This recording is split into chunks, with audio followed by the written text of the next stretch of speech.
Hi, my name is Rahul Choudaha, and I'm based out of San Francisco Bay Area. Today, I would like to share with you the highlights of my research on the three waves of international student mobility. We all know that US is a preferred destination for many international students. In fact, it translates into 1 out of 6 international students who is studying outside their home country is actually enrolled in the US universities and colleges.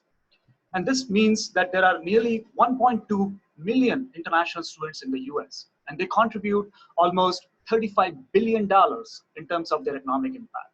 So clearly, there is a huge value for US higher education institutions to attract and retain international students. However, in the new political environment, the American leadership for international students is under threat. And let me frame it around the three overlapping waves of 7 years each. And what they are marked by are global events which truly shape the mobility of students. Where are they coming from and where are they going and what are the reasons for which they are choosing that particular destination. So let's look into wave one. This was marked by the terrorist attack of 9/11. And clearly the impact was that the US raised the immigration and visa requirements, and there was a lot more scrutiny on international students.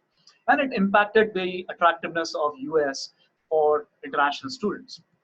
And then came the wave two, which was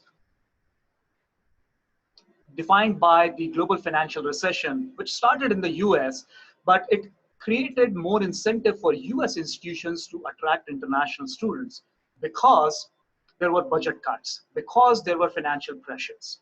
And hence the number of international students coming to the US dramatically grew from about 500,000 students to almost 1 million students.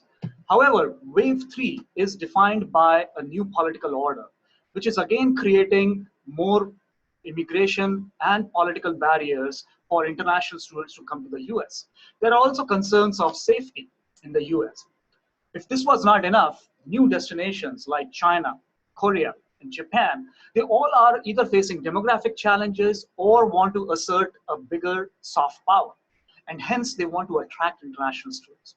So clearly, while the competition for international students is increasing, American institutions are at a little bit of a disadvantage because the political context is not making it very attractive.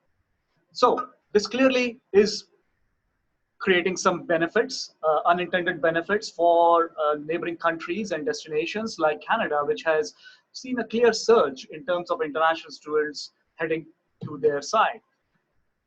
If we define innovation as creating value within constraints, then my assertion is that in this new context, American higher education institutions must innovate. And they need to not just innovate in terms of how they attract international students, but also engage them through their whole life cycle and support them to become successful ambassadors of the institution and of America. And that would require a lot more strategic thinking. So with that, I would very much welcome any feedback, comments, or critique on my social media or blog. Please feel free to reach out. And thanks for listening.